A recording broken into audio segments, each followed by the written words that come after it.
আসসালামু আলাইকুম রহমতুল্লাহ। আমি মাহাদি হাসান। আমি বর্তমানে আল আজহার বিশ্ববিদ্যালয়ে অধ্যয়নরত আছি এবং মিশরে বিভিন্ন দর্শনীয় স্থান বা মিশরের ইতিহাস সম্বন্ধে আপনাদের জন্য ভিডিও বানিয়ে থাকি। তো এই ভিডিওর মধ্যে অনেকেই আমাকে প্রশ্ন করে থাকেন যে আমি কিভাবে আল আজহার বিশ্ববিদ্যালয়ে পড়াশোনা করছি, আল আজহার বিশ্ববিদ্যালয়ে যদি আমরা যেতে চাই কিভাবে যেতে পারি, আল আজহার বিশ্ববিদ্যালয়ে কি কি ডিপার্টমেন্ট রয়েছে। আজকে আমি চিন্তা করেছি যে এই বিষয়ের উপরে একটা বিস্তারিত বা ডিটেইলসলি একটা ভিডিও বানাতে। হয়তোবা এই ভিডিওটা অনেক লম্বা হয়ে যেতে পারে। আপনাদের কাছে অনুরোধ থাকবে যে ভিডিওটি ধৈর্য সহকারে দেখবেন। আশা করি ইনশাআল্লাহ আপনার জন্য উপকার বয়ে আনবে।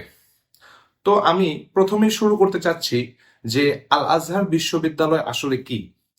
আল আজহার বিশ্ববিদ্যালয় মূলত একটি ইসলামী বিশ্ববিদ্যালয়, যা 970 খ্রিস্টাব্দ বা ফাতিমীয় খিলাফত থেকে ইসলামী শিক্ষা প্রদানের জন্য এটি প্রতিষ্ঠিত করা হয়েছিল এবং সেই 970 খ্রিস্টাব্দ থেকে নিয়ে আজ 1000 বছর অবধি পর্যন্ত এটি এখন পর্যন্ত ইসলামী শিক্ষা প্রদান করে আসছে এবং বর্তমানে এখানে ফিকহ, তাফসির আরো বিভিন্ন কারিকুলাম শেখার জন্য প্রায় 120টিরও বেশি দেশের শিক্ষার্থী এখানে অবস্থান করে থাকে এবং আল আজহার থেকে তাদের ইলম অর্জন করে থাকে। তো সম্মানিত উপস্থিতি, আমি কথা না বাড়িয়ে আমি চলে যাচ্ছি আমাদের আজকের সবচেয়ে গুরুত্বপূর্ণ এবং সবচাইতে বেশি যে প্রশ্নটি আমার কাছে এসে থাকে সেই প্রশ্নের উত্তর বা ধারাবাহিকভাবে এই বিষয়গুলো বর্ণনা করার জন্য। আমার কাছে সবচাইতে বেশি যে বিষয়টি আসে সেটি হলো যে আল আজহার বিশ্ববিদ্যালয়ে কারা ভর্তি হতে পারবে। সম্মানিত দর্শক, আল আজহার বিশ্ববিদ্যালয় মূলত 4টি প্রক্রিয়ায় ছাত্র ভর্তি নিয়ে থাকে। প্রথমটি হলো যে সরাসরি নিজ দেশ থেকে স্কলারশিপ প্রাপ্ত হয়ে আসা। দ্বিতীয় নাম্বার হলো সরকারিভাবে মুআদালা বা নিবন্ধন থাকা।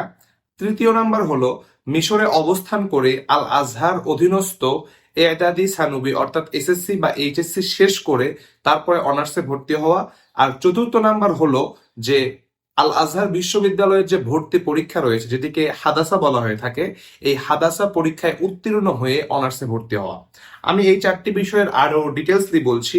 প্রথমত, যেটি স্কলারশিপ প্রাপ্ত, বাংলাদেশ থেকে এটির আবেদন করা হয়ে থাকে এবং বিভিন্ন প্রক্রিয়ার মাধ্যমে তারা সিলেক্ট করে থাকে এবং এই সিলেকশনে যাদের নাম আসে বা এই সিলেকশন যাদেরকে করা হয় তারা আল আজহার বিশ্ববিদ্যালয়ে সরাসরি এসে অধ্যয়ন করতে পারে। তবে এই ক্ষেত্রে সবচেয়ে বড় সুবিধা হলো যারা এক্ষেত্রে স্কলারশিপ প্রাপ্ত হয় তাদেরকে মিশর সরকারের মাধ্যমেই তাদেরকে ভিসা প্রদান করা হয়, তাদেরকে নিজ খরচে আনানো হয় এবং তাদেরকে সরকারি খরচেই থাকা খাওয়া সমস্ত খরচ সরকার বহন করে থাকে। তো স্কলারশিপ প্রাপ্ত হলে এটা সবচেয়ে বড় সুবিধা, কিন্তু স্কলারশিপ প্রাপ্তের সংখ্যা খুবই কম। দেখা যাচ্ছে বছরে সর্বোচ্চ 10 জন 15 জন ছাত্র এইভাবে বাংলাদেশ থেকে চান্স প্রাপ্ত হয়ে থাকে আবেদনের মাধ্যমে। দ্বিতীয় যে বিষয় সেটি হলো যে মুআদালা বা সরকারিভাবে যে নিবন্ধনটি রয়েছে এই নিবন্ধন বা চুক্তির মাধ্যমে আবেদন করা। বর্তমানে বাংলাদেশ মাদ্রাসা শিক্ষা বোর্ডের সাথে আল আজহার বিশ্ববিদ্যালয়ের মুআদালা নিবন্ধন বা চুক্তি রয়েছে। অর্থাৎ বাংলাদেশ থেকে কেউ যদি আলিম পাস শেষ করে বা আলিম পাস করে সে আল আজহার বিশ্ববিদ্যালয়ে ভর্তি হওয়ার জন্য সে যোগ্য বলে বিবেচিত হবে। এখানে আরেকটি বিষয় উল্লেখযোগ্য সেটি হলো যে বাংলাদেশ মাদ্রাসা শিক্ষা বোর্ড ছাড়াও কিছু বিশেষায়িত মাদ্রাসা রয়েছে যেগুলো থেকে সানাভিয়া পাশ করলে সেই মাদ্রাসা সার্টিফিকেট দিয়েও আল আজহার বিশ্ববিদ্যালয়ে ভর্তি হওয়া যায়। তার মধ্যে উল্লেখযোগ্য হলো দারুল আরকাম মাদ্রাসা, যেটি একটি কওমি মাদ্রাসা এবং এই কওমি মাদ্রাসা থেকে যদি কেউ সানাভিয়া পাশ করে সে সরাসরি এসে আল আজহার বিশ্ববিদ্যালয়ে ভর্তি হতে পারবে। এবং তৃতীয় নাম্বার যে প্রক্রিয়া সেটি হলো আল আজহার বিশ্ববিদ্যালয়ের অধীনস্থ এদাদি সানবি অর্থাৎ এসএসসি এবং এইচএসসি শেষ করে আল আজহার বিশ্ববিদ্যালয়ে অনার্সে ভর্তি হওয়া। যদিও এই প্রক্রিয়াটি অনেক লম্বা, কেননা আল আজহার বিশ্ববিদ্যালয়ের অধীনস্থ এদাদি সানবি অর্থাৎ এসএসসি এবং এইচএসসি 3-3-6 বছর করে। তবে এক্ষেত্রে একটা বিষয় উল্লেখযোগ্য সেটি হলো যে যদি কেউ আরবিতে ভালো হয় অর্থাৎ আরবি ভালো বোঝে, আরবির প্রতি একটা দক্ষতা রয়েছে, সেক্ষেত্রে তার এইখানে 6 বছর সময় নষ্ট করতে হবে না। অর্থাৎ এখানে একটা মুসাবাকাহ নামক একটি পরীক্ষা হয় এদাদির ছাত্রদের ক্ষেত্রে বা এদাদির জন্য যারা পরীক্ষায় অংশগ্রহণ করবে তাদের জন্য। তো এদাদিতে আপনি যদি এদাদি অর্থাৎ হচ্ছে এসএসসি লেভেল যেটা, অর্থাৎ এদাদিতে একটা মুসাবাকা পরীক্ষা হবে। এই পরীক্ষায় যদি কেউ ভালো রেজাল্ট করে, অর্থাৎ ভালো নাম্বার পায়, দেখা যাচ্ছে 90 থেকে 100-র মধ্যে কেউ নাম্বার পেয়েছে, তো দেখা যাবে যে যদি কেউ এরকম ভালো মার্ক পায়, আমি একটা আইডিয়া করে বললাম 90 থেকে 100, আসলে তারা কত থেকে কতর মধ্যে এটা নির্ধারণ করে, এটা সেটা শুধুমাত্র তারাই ভালো জানে। তো দেখা যাচ্ছে যে যদি একটা ভালো মার্ক তুলতে পারে, তাহলে এই একটা পরীক্ষার মাধ্যমেই সে দাদি 3 বছরের পড়াশোনা শেষ করে ফেলতে পারবে। তবে এক্ষেত্রে উল্লেখযোগ্য হলো যে যে যত কম নাম্বার পাবে, এই 3 বছরের কোর্স তার জন্য তত দীর্ঘায়িত হতে থাকবে। আশা করি বিষয়টি বুঝতে পেরেছেন। আর দ্বিতীয়টি সেটি হলো যে যে এদাদি 1 বছর মানে এক পরীক্ষার মাধ্যমে যে এদাদি শেষ করে ফেলতে পারবে, সে সানাভি অর্থাৎ সে এইচএসসি লেভেলে আবার পরীক্ষা দেওয়ার সুযোগ পাবে। এক্ষেত্রে এই এইচএসসি লেভেলটাও 3 বছর। যদি সে ভালো মার্ক পায়, তাহলে সে একটা পরীক্ষার মাধ্যমে এই পুরা 3 বছরের কোর্স একবারে শেষ করে ফেলতে পারবে। আর যদি সে ভালো পরীক্ষা না দেয়, যত খারাপ পরীক্ষা দিবে, তার সময়টা তত দীর্ঘায়িত হবে। অর্থাৎ সংক্ষেপে বলতে গেলে যে এআদাদি এবং সানভি এই যে লেভেলটা, এটা মোটামুটি 6 বছরের। যার যত ভালো আরবির প্রতি দক্ষতা রয়েছে, সে তত দ্রুত এটি শেষ করতে পারবে। চাইলে এটি 2 মাসের মধ্যেও শেষ করে দেওয়া যায়, চাইলে যত খারাপ পরীক্ষা দিবে তত তার সময়টা তত দীর্ঘায়িত হতে থাকবে। আশা করি আপনারা বুঝতে পেরেছেন। তারপরে 4র্থ নাম্বার যে প্রক্রিয়া, সেটি হলো হাদাসা পরীক্ষা দেওয়া।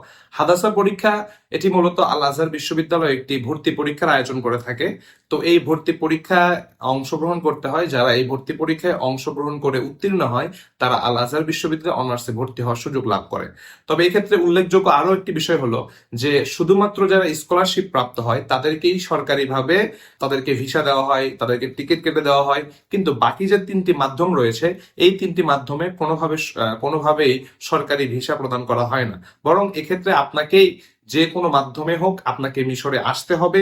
আসার পরে আপনি বিভিন্ন কার্যকলাপ, বিভিন্ন সিস্টেম রয়েছে, এই সিস্টেমের মাধ্যমে, প্রক্রিয়ার মাধ্যমে আপনি কাজ করলে আপনি এখানে ভর্তি হওয়ার সুযোগ লাভ করবেন। অর্থাৎ এই বাকি যে 3টি মাধ্যম রয়েছে, এই 3টি মাধ্যমে আপনাকে যে কোনো মূল্যে আপনাকে মিশরে আসতে হবে, মিশরে অবস্থান করতে হবে।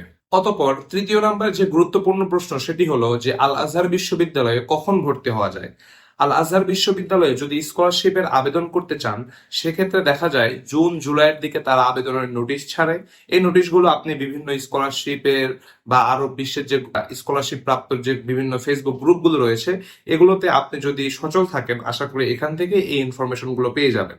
আর বাদ বাকি যে 3টি প্রসেস, অর্থাৎ হাদাসা, তারপরে মুআদালা, এই যে বাকি 3টি প্রসেস, এই প্রসেসগুলো শুরু হয় আগস্ট সেপ্টেম্বর থেকে, এটা চলমান থাকে নভেম্বর পর্যন্ত। আর আরেকটি বিষয় হলো মুসাবাকা পরীক্ষা বা এদাদি সানভি পরীক্ষা। এই পরীক্ষা দেওয়ার আবার 2টা সময় রয়েছে, এটা হলো সেপ্টেম্বর এবং ফেব্রুয়ারিতে। এই দুটি সময় এই দুটির পরীক্ষা অনুষ্ঠিত হয়ে থাকে। 4র্থ নাম্বার যে প্রশ্নটি বেশি আসে, সেটি হলো যে আল আজহার বিশ্ববিদ্যালয়ে ভর্তি হতে প্রথম করণীয় কি। আল আজহার বিশ্ববিদ্যালয়ে ভর্তি হতে প্রথম সবচাইতে যে বিষয়টি জরুরি, অর্থাৎ মিশরে আসার পরেই আপনাকে যেটি করতে হবে, সেটি হলো যে আল আজহারের অধীনস্থ দিরাসা খাসা থেকে আপনাকে ভাষা কোর্স করতে হবে। এই ভাষা কোর্স আপনি যে কোনো স্তরেই পড়েন না কেন, আপনি যদি অনার্স লেভেলে পড়েন, তারপরেও আপনাকে আগে এই ভাষা কোর্স শেষ করতে হবে। আপনি যদি এসএসসি, এইচএসসি, অর্থাৎ মিশরের যে কোনো লেভেলেই পড়াশোনা করেন না কেন, আপনাকে এই দিরাসা খাসা থেকে ভাষা কোর্স শেষ করতে হবে। এবং এই ভাষা কোর্স আবার 2টি ধরনের হয়, একটা সরকারি এবং একটা বেসরকারি।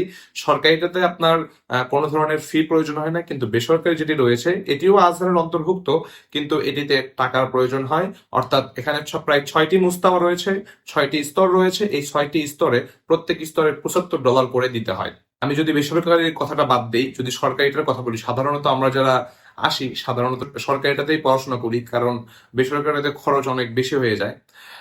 তো সরকারিটাতে পড়ার ক্ষেত্রে এখানে সময়সীমা প্রয়োজন হয় 1 থেকে 1.5 বছরের মতো। তবে এক্ষেত্রে একটি সবচেয়ে সুখকর বিষয় হলো এখানেও পরীক্ষা দেওয়ার সুযোগ রয়েছে। অর্থাৎ এখানে যদি কেউ ভালো রেজাল্ট করে, ভালো পরীক্ষা দেয়, সেক্ষেত্রে দেখা যাচ্ছে এই 1 থেকে 1.5 বছরের কোর্স তার 2 মাসের মধ্যেই শেষ হওয়া সম্ভব। এবং যে যত খারাপ পরীক্ষা দেবে, অর্থাৎ যার মার্ক যত কম হবে, এই 1 থেকে 1.5 বছরের কোর্স তার জন্য তত দীর্ঘায়িত হবে। তবে সর্বোচ্চ 1.5 বছর, সর্বোচ্চ 1.5 বছরের মধ্যে এই কোর্সটা শেষ হয়ে যাবে। তবে যে যত ভালো পরীক্ষা দেবে, এখন যদি কেউ দেখা যাচ্ছে 50 মার্ক পেয়েছে, তার তার তার মানে তার অর্ধেক সময় লাগবে। কেউ দেখা যাচ্ছে 80 মার্ক পেয়েছে, অর্থাৎ তার তার 4/1 ভাগ সময় লাগবে। কেউ 90 মার্ক পেয়েছে, তাহলে দেখা যাচ্ছে যে তার 10/1 ভাগ সময় লাগবে। তো বিষয়টা হচ্ছে এরকম। আমি এটা বোঝার স্বার্থে এইভাবে বললাম আর কি। তবে আসলে তারা কিভাবে মার্কিং করে, কিভাবে তারা ছাত্রদেরকে কোন মোস্তাওয়ায় কোন স্তরে উত্তোলন করে, এটা শুধুমাত্র তারাই ভালো জানেন। তবে অবশ্যই 90 উপরে পেলে, 90-এর বেশি মার্ক পেলে অবশ্যই তাকে উপরের মুস্তাওয়াগুলোতে অধীনস্থ করা হয় বা উপরের মুস্তাওয়াগুলোতে তাকে তুলে দেওয়া হয়। আর আরেকটি বিষয় উল্লেখযোগ্য যে অনার্সে ভর্তি হতে গেলে বা যে কোনো মাধ্যমে ভর্তি হতে গেলে এই দিরাসা খাসা বা ভাষা কোর্সের সার্টিফিকেট অবশ্যই অবশ্যই আপনাকে লাগবেই। তারপরে 5ম নাম্বার যে প্রশ্নটি বেশি আসে সেটি হলো যে কিভাবে মিশরে আসা যাবে। মিশরে আসার ক্ষেত্রে আপনাকে সবচেয়ে বড় যে বিষয়টি খেয়াল রাখতে হবে সেটি হলো সতর্কতা অবলম্বন করতে হবে। অর্থাৎ আপনি এখানে আসছেন, কার মাধ্যমে আসছেন, কিভাবে আসছেন, সে আপনাকে কিভাবে নিয়ে আসছে, এই বিষয়গুলো খুব পুঙ্খানুপুঙ্খানুভাবে খেয়াল রাখতে হবে। আপনি এমন কারো মাধ্যমে অবশ্যই আসবেন না যে আপনাকে ঠকাবে। এমন কোনো মাধ্যমে অবশ্যই আসবেন না যে আপনাকে আনার পরে এখানে আপনাকে একটা ছেড়ে দেওয়া অবস্থায় ফেলে দিবে। অর্থাৎ এখানে আসার পর যে প্রক্রিয়াগুলো রয়েছে সেগুলো আপনাকে সম্পাদন করতে সাহায্য করবে না, এমন কোনো ব্যক্তি বা এজেন্সির মাধ্যমে আপনি আসবেন না। অর্থাৎ এই ক্ষেত্রে সর্বোচ্চ সতর্কতা অবলম্বন করবেন যে আপনি কোন এজেন্সির মাধ্যমে আসছেন, কোন ব্যক্তির মাধ্যমে আসছেন এবং সে আপনাকে কিভাবে নিয়ে আসছে। এবং আপনি যদি সম্ভব হয় এখানে যারা অবস্থান করতে যে সমস্ত ছাত্ররা, তাদের থেকে খোঁজ খবর নিবেন যে তারা কিভাবে এসেছে, কোন মাধ্যমে আসলে সবচেয়ে সহজলভ্য হবে, কোন মাধ্যমে আসলে কত টাকা খরচ হতে পারে, এই ব্যাপারে আপনারা বিস্তারিত ডিটেলস এগুলো আমি আসলে এই বিষয়ে গভীর আলোচনা করতে চাচ্ছি না। আপনারা যারা যদি কেউ পরিচিত থাকে তার থেকে এই বিষয়ে বিস্তারিত শুনে নেবেন এবং যদি নিজেও কোনোভাবে কোনো মাধ্যমে এখান থেকে আর খোঁজ খবর নিতে পারেন সেই বিষয়ে খোঁজ খবর নেবেন।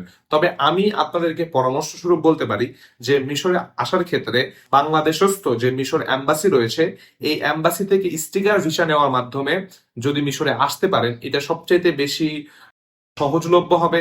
যদিও স্টিকার ভিসা পাওয়াটা বর্তমানে অনেক কঠিন হয়ে দাঁড়িয়েছে, তবুও যদি স্টিকার ভিসার মাধ্যমে যে কোনো মূল্যে হোক যদি স্টিকার ভিসার মাধ্যমে আসতে পারেন, এটা আপনার জন্য যেমন কম ব্যয়বহুল হবে এবং এখানে আসার পরে আপনার জন্য কোনো ধরনের হ্যাসেল ফিল করতে হবে না, কোনো ধরনের সমস্যায় ভুগবেন না, বরং এখানে আসার পরে খুব সহজভাবে আপনি আল আজহার বিশ্ববিদ্যালয়ে ভর্তি হতে পারবেন। তো অনুরোধ থাকবে যে আসার ক্ষেত্রে সতর্কতা অবলম্বন করা এবং যদি সম্ভব হয় বাংলাদেশস্থ মিশর যে অ্যাম্বাসি রয়েছে সেখান থেকে ভিসা নিয়ে সেই ভিসার মাধ্যমে আপনি সরাসরি মিশরে আসবেন। এটা আপনাদের জন্য একটা পরামর্শ থাকবে। 6ম নাম্বার যে গুরুত্বপূর্ণ বিষয় সেটি হলো যে এখানে আসলে কাদের আসা উচিত নয়। আমি আসলে এখানে আসার পরে দেখেছি যে এমন অনেক মানুষ রয়েছে, অনেক ছাত্র রয়েছে যারা শুধুমাত্র দেশ থেকে হিফজ করার পরেই এখানে বিভিন্ন এজেন্সির মাধ্যমে তারা চলে এসেছে। তো আসলে হিফজ করে এসেছে এই জন্য যে সে অনার্সে উঠতে পারবে না এরকম না, অবশ্যই সে অনার্সে উঠতে পারবে, কিন্তু অনার্সে ওঠার ক্ষেত্রে তার লং একটা প্রসেস প্রয়োজন হবে। লং একটা সময় দেখা যাচ্ছে যে অনার্সে উঠতে গেলে তাকে এখানে 7-8 বছর শুধু অনার্সের আগেই পড়াশোনা করতে হবে। কেননা তার তো, আমরা যারা কমিতে পড়ি তারা আমরা জানি যে যারা শুধুমাত্র হাফেজ হয় তাদের কিন্তু তাফসির, হাদিস, ফিকহ, ইবারত পড়া, নাহু সরফ এগুলোর প্রতি তার কিন্তু কোনো ধরনের দক্ষতা থাকে না। তো দেখা যাচ্ছে সে এখানে এসে বড় ধরনের একটা প্রবলেম ফেস করে। তো যারা এখানে আসবেন অবশ্যই চেষ্টা করবেন যে অন্তত তার যেন দাওরা শেষ হয় অথবা সানাভিয়া শেষ হয়। তাহলে দেখা যাবে যে এখানে আপনাকে এসে একটা কষ্ট করতে হবে না। এবং আরেকটি গুরুত্বপূর্ণ বিষয় হলো সেটি হলো যে আমাদের যেহেতু যে আলিয়া যে মাধ্যমটি রয়েছে এই মাধ্যমে যারা আসে তারা কিন্তু এসে সরাসরি ভর্তি হয়ে যেতে পারে, কারণ তাদের সাথে মুআদালা রয়েছে।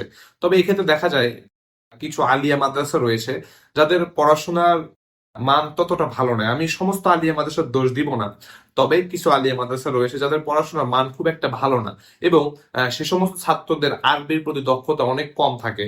তো এই সমস্ত ছাত্র যখন মিশরে আসে এখানে সবকিছুই আরবিতে হয়, তখন তার জন্য অনেক কষ্টকর হয়ে যায়। তো আরবির প্রতি পূর্ণাঙ্গ দক্ষতা, আরবি বুঝতে পারার সক্ষমতা এটা যদি কম থাকে বা এটা যদি না থাকে, সেক্ষেত্রে যদি কেউ এখানে পড়াশোনা করতে চায় তার জন্য কিন্তু এটা অনেক কষ্টকর হয়ে যাবে।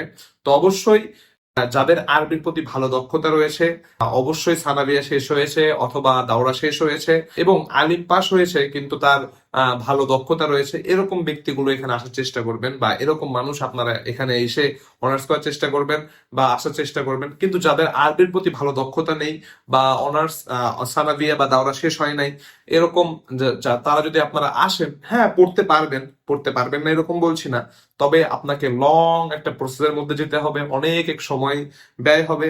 তো যদি এরকম চিন্তা ভাবনা থাকে না আমার কোনো সময়ের সমস্যা নেই, আমার টাকার সমস্যা নেই, তাহলে আসতে পারেন, সমস্যা নেই। তবে যে বিষয়টি গুরুত্বপূর্ণ সেটা হলো যে অবশ্যই আরবির প্রতি একটা ভালো দক্ষতা, আরবির প্রতি একটা আরবি বোঝার সক্ষমতা যাদের আছে, বিশেষ করে আলিয়ার ভাইয়েরা যারা রয়েছেন, আমি নিজেও আলিয়া মাদ্রাসায় পরীক্ষা দিয়েছি এবং আমি নিজেও মুআদালার মাধ্যমে ভর্তি হয়েছি, তবে আমার কওমিতে পড়াশোনার রয়েছে। তো আমি যেটা বলছি সেটা হলো যে আরবির প্রতি ভালো দক্ষতা এবং আরবি বোঝার সক্ষমতা যদি না থাকে তাহলে এখানে এসে বিরাট ধরনের বিপাকে পড়ে যাওয়ার সম্ভাবনা রয়েছে। তারপরে আসি 7 নম্বর যে বিষয়টি, সেটি হলো যে কি কি ডকুমেন্টস এর প্রয়োজন হয়। আল আজহার বিশ্ববিদ্যালয়ে ভর্তি হওয়ার ক্ষেত্রে গুরুত্বপূর্ণ বিষয় হলো সার্টিফিকেট। যদি সার্টিফিকেটটি ইংলিশে হয় তাহলে সেক্ষেত্রে সেটিকে সার্টিফিকেট, মার্কশিট, তারপরে জন্ম নিবন্ধন, জন্ম নিবন্ধনের অনলাইন কপি, এগুলো সবকিছুকে অনুবাদ করতে হবে। যদি ইংলিশ হয় তাহলে সেটাকে আরবিতে অনুবাদ করতে হবে, আর যদি আরবিতেই থাকে তাহলে সেটিকে ইংলিশে অনুবাদ করতে হবে। তো অনুবাদ করার পরে সেইগুলোকে বাংলাদেশ মিনিস্ট্রি থেকে সত্যায়ন করতে হবে, এডুকেশন মিনিস্ট্রি থেকে সত্যায়ন করতে হবে। করার পরে সেই কাগজগুলো নিয়ে আপনি মিশরে আসবেন। আর আরেকটি বিষয় সবচেয়ে বেশি গুরুত্বপূর্ণ, সেটা হলো যে মিশরে আসার ক্ষেত্রে অবশ্যই পুলিশ ক্লিয়ারেন্স নিয়ে আসবেন। পুলিশ ক্লিয়ারেন্স ছাড়া মিশরে যদি আপনি প্রবেশ করেন বড় ধরনের বিপাকে পড়ে যাবেন। কেননা এখানে আসার পরে আপনাকে ভর্তি হওয়ার ক্ষেত্রে মিশরস্থ বাংলাদেশ এম্বাসি থেকে একটা এম্বাসি লেটার নিতে হয়। তো ওই এম্বাসি লেটার ছাড়া কিন্তু আপনি ভর্তি হতে পারবেন না। আর এম্বাসি লেটার যদি আপনার কাছে পুলিশ ক্লিয়ারেন্স না থাকে সেক্ষেত্রে কিন্তু এম্বাসি আপনাকে এম্বাসি লেটার দিবে না। তো এক্ষেত্রে খুব গুরুত্বপূর্ণ বিষয় এটা যে আপনি কোনোভাবেই যেন পুলিশ ক্লিয়ারেন্সটা না ছেড়ে আসেন, পুলিশ ক্লিয়ারেন্সটা অবশ্যই নিয়ে আসবেন। আর সার্টিফিকেট, মার্কশিট এবং আপনার জন্ম নিবন্ধন যেগুলো রয়েছে এগুলো কি করতে হবে, এগুলোকে অনুবাদ করতে হবে। যদি আরবিতে হয় তাহলে ইংলিশে, আর যদি ইংলিশে থাকে তাহলে সেগুলোকে আরবিতে অনুবাদ করতে হবে। অতঃপর 8 নম্বর যে বিষয়টি সেটি হলো যে মিশরে পড়াশোনার ক্ষেত্রে কেমন খরচ হয়। আসলে মিশরে পড়াশোনার ক্ষেত্রে প্রথমে আসি, যদি আমি মুআদালা করতে চাই, যারা স্কলারশিপ প্রাপ্ত হয় তারা তো আসলে তাদের কোনো খরচ লাগে না, তাদের তো সম্পূর্ণ খরচ ফ্রি থাকে। কিন্তু যারা মুআদালার মাধ্যমে বা নিবন্ধনের মাধ্যমে ভর্তি হয় তাদেরকে মুআদালা করার ক্ষেত্রে বর্তমানে $100 করে প্রয়োজন হয়। অতঃপর যারা হাদাসা দিয়ে উত্তীর্ণ হতে চায়, হাদাসা দিয়ে পরীক্ষা দিয়ে উত্তীর্ণ হতে চায়, তাদের $150 প্রয়োজন হয়।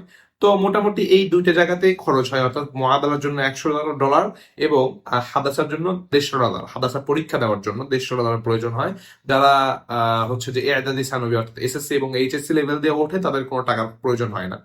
আর সকলেরই ভর্তি কার্যক্রম, ভর্তি আবেদন করার পরে বিভিন্ন এই ফি সেই ফি এগুলো মিলায় 8-10 হাজার, 15,000, 20,000 টাকার মতন, বই টই কেনা সব মিলায় 15-20 হাজার টাকার মতন শুরুতে প্রয়োজন হয় আর কি। আরেকটি বিষয় রয়েছে সেটি হলো যে মিশরে থাকা এবং খাওয়ার খরচটা অনেক কম হয়। এখানে আপনি 8 থেকে 10 হাজার টাকা, অর্থাৎ বাংলা 8 থেকে 10 হাজার টাকা দিয়েই মাসে থাকা খাওয়া আপনার হয়ে যাবে। এক্ষেত্রে আসলে আপনি কেমন খরচ করছেন, কিভাবে চলছেন, এটার উপর ডিপেন্ড করবে যে আপনার কত টাকা কম খরচ হতে পারে এবং কত টাকা আরো বেশি খরচ হতে পারে, এটা সম্পূর্ণ আপনার উপর নির্ভর করবে। তবে 8 থেকে 10 হাজার টাকার মধ্যে হলে খুব সুন্দরভাবে মিশরে থাকা খাওয়া এবং নিজের হাত খরচ চালানো সম্ভব হয়। তারপর 9 নম্বর যে প্রশ্নটি বেশি আসে সেটি হলো যে আল আজহার বিশ্ববিদ্যালয়ে কোন কোন ডিপার্টমেন্টে ভর্তি হওয়া যায়। এখানে একটি বিষয় উল্লেখযোগ্য সেটি হলো যে আল আজহার বিশ্ববিদ্যালয়ে অনেক ডিপার্টমেন্ট রয়েছে, এখানে প্রায় 360টি ডিপার্টমেন্ট রয়েছে। বোধহয় এমন কোনো সাবজেক্ট পাওয়া যাবে না যে সাবজেক্ট এখানে নেই। অর্থাৎ আপনি বিশ্বের সব ধরনের পড়াশোনা, সব ধরনের সাবজেক্ট আপনি এখানে পেয়ে যাবেন। সেটা হতে পারে সায়েন্স থেকে, সেটা হতে পারে আর্টস থেকে, সেটা হতে পারে আপনার বিজনেস সাইড থেকে, সব ধরনের ডিপার্টমেন্ট আপনি এখানে পেয়ে যাবেন। তবে এখানে কিছু প্রতিবন্ধকতা আছে, যেমন যারা এখানে মুআদালার মাধ্যমে উত্তীর্ণ হয় তারা যদি আর্টস থেকে হয় তাহলে তারা আর্টস সাবজেক্ট নিয়ে পড়তে পারবে, যদি সায়েন্স থেকে মুআদালা হয় তাহলে সে সায়েন্সের সাবজেক্ট নিয়ে পড়তে পারবে। পাশাপাশি যারা হাদাসা দিয়ে উত্তীর্ণ হবে, হাদাসার পরীক্ষা দিয়ে উত্তীর্ণ হলে তারা শুধুমাত্র এখানে যে আরবি অনুষদগুলো রয়েছে, অর্থাৎ আরবি সাহিত্য, তাফসির, হাদিস, ফিকহ, তারপরে ইসলামিক স্টাডিজ, তারা শুধুমাত্র এই ডিপার্টমেন্ট গুলোতেই ভর্তি হতে পারবে। তারা কিন্তু যে ব্যাপক যে ডিপার্টমেন্ট গুলো রয়েছে বা অন্যান্য যে ডিপার্টমেন্ট গুলো রয়েছে এগুলোতে কিন্তু ভর্তি হওয়ার সুযোগ পাবে না। আর যারা একাধিক সানবী অর্থাৎ এসএসসি এবং এইচএসসি লেভেল শেষ করে উঠবে তারা আবার যে কোনো ডিপার্টমেন্টে ভর্তি হতে পারবে। তবে এখানে আরেকটি বিষয় উল্লেখযোগ্য, সেটি হলো যে আরবি অনুষদ যেগুলো রয়েছে অর্থাৎ ফিক, তাফসির, হাদিস, কোরআন, এইরকম যে অর্থাৎ অ্যারাবিক যে ডিপার্টমেন্ট গুলো রয়েছে এই ডিপার্টমেন্ট গুলোতে পড়াশোনা টিউশন ফিতে কোনো ব্যয় বহন করতে হয় না। কিন্তু এই ডিপার্টমেন্ট ব্যতীত অন্যান্য যে ডিপার্টমেন্ট গুলো রয়েছে অর্থাৎ বিজনেস ফ্যাকাল্টি হতে পারে বা হতে পারে হচ্ছে যে সেটা ডাক্তার, ডক্টরের ডিপার্টমেন্ট, এই বাকি যে ডিপার্টমেন্ট গুলো রয়েছে এই ডিপার্টমেন্ট গুলোতে পড়াশোনা করতে গেলে কিন্তু মাসিক একটা টিউশন ফি প্রদান করতে হয়। তো এক্ষেত্রে এটি আবার অনেকে হয়তো জানেন না যে এগুলো অনেকে হয়তো পড়তে চান যে রাষ্ট্রবিজ্ঞান নিয়ে পড়বো বা আমি ওখানে যে সায়েন্স নিয়ে পড়বো, তাদের জন্য এটা খুব গুরুত্বপূর্ণ যে এখানে যদি অ্যারাবিক সাবজেক্ট বাদে অন্য সাবজেক্ট নিয়ে আমি পড়ার ইচ্ছা পোষণ করি সেক্ষেত্রে কিন্তু এখানে টিউশন ফি প্রদান করতে হবে। অতঃপর 10 নম্বরে এখানকার স্কলারশিপ বাস্তবতা বা এখানে আসার পরে স্কলারশিপ প্রাপ্ত হওয়া সম্ভব কিনা। অনেকেই আমি দেখেছি, অনেকের থেকে শুনেছি যে তারা যেই মাধ্যমে এসেছে বা যেই ব্যক্তির মাধ্যমে বা যে এজেন্সির মাধ্যমে এসেছে সেই এজেন্সি তাদেরকে এভাবে বলে দিয়েছে যে এখানে আসার পরেই থাকা খাওয়ার কোনো খরচ হয় না বা এখানে আসার পরেই স্কলারশিপ পাওয়া যায়। হ্যাঁ, এটা অনেক আগে একটা ছিল, যখন ছাত্রর তুলনায় তাদের স্কলারশিপের কোঠা অনেক বেশি ছিল তখন দেখা যাচ্ছে যে ছাত্ররা আসলেই এখানে স্কলারশিপ পেয়ে যেত। কিন্তু এখন বর্তমানে ছাত্রের সংখ্যা অনেক বেশি, সুতরাং এখানে আসলেই স্কলারশিপ পাওয়া যাবে, এইটি একটি ভুল ধারণা। তবে হ্যাঁ, এখানে অনেক বেসরকারি এবং সরকারি প্রতিষ্ঠান স্কলারশিপ প্রদান করে থাকে, আপনি চাইলে সেগুলোতে আবেদন করতে পারবেন। তবে এখানে এটি পুরোপুরি আপনার ভাগ্য এবং তাকদীরের উপর নির্ভরশীল। যদি আল্লাহ চায় তাহলে আপনি সেখানে স্কলারশিপ পেলে হয়তো বা আপনার খরচ কিছুটা কমে যেতে পারে অথবা সম্পূর্ণ খরচই তারা বহন করতে পারে। এটি সম্পূর্ণ তাকদীরের উপর নির্ভরশীল। তবে অবশ্যই আপনি আসার পূর্বে এই প্রস্তুতি গ্রহণ করে আসবেন যে আমি যদি স্কলারশিপ প্রাপ্ত না হই আমার পরিবার আমার খরচ বহন করতে সক্ষম হবে। আরেকটি বিষয় উল্লেখযোগ্য, সেটি হলো যে আপনার যদি আর্থিক অবস্থা সচ্ছল না হয় তাহলে এখানে আসাটা অনেক কষ্টকর হয়ে যাবে। কেননা এখানে প্রতি মাসে 10,000 টাকা তো লাগেই, আবার বিভিন্ন সময় বিভিন্ন কাজে বিভিন্ন প্রয়োজনে দেখা যাচ্ছে বাসা চেঞ্জ করেছেন বা ভার্সিটি থেকে কোনো একটা নোটিশ দিয়েছে, তো এগুলোর ক্ষেত্রেও বিভিন্ন টাকার প্রয়োজন হয়। তো যদি আর্থিক অবস্থা সচ্ছল না হয় সেক্ষেত্রেও কিন্তু এখানে চলাটা মুশকিল হয়ে দাঁড়ায়। আশা করি এই বিষয়টি গুরুত্ব সহকারে লক্ষ্য করবেন। পরিশেষে আমি 11 নম্বরে একটি পরামর্শ আপনাদেরকে বলবো, সেটি হলো যে এখানে আসার ক্ষেত্রে অবশ্যই অবশ্যই যদি কোনো অভিজ্ঞ বড় ভাই থাকে, এলাকার হতে পারে, পরিচিত হতে পারে বা একই মাদ্রাসার হতে পারে, এরকম যদি কোনো বড় ভাই থাকে তার থেকে খোলামেলা একটা পরামর্শ নেবেন, তার বাস্তবিক অভিজ্ঞতা সম্পর্কে জানবেন এবং সর্বোপরি এখানকার অবস্থা কি, আসলে লাভ না ক্ষতি, এবং আপনার নিজের অবস্থান তার কাছে তুলে ধরে তার থেকে জানতে চাইবেন যে আসলে তা আপনার যাওয়াটা ঠিক হবে কিনা।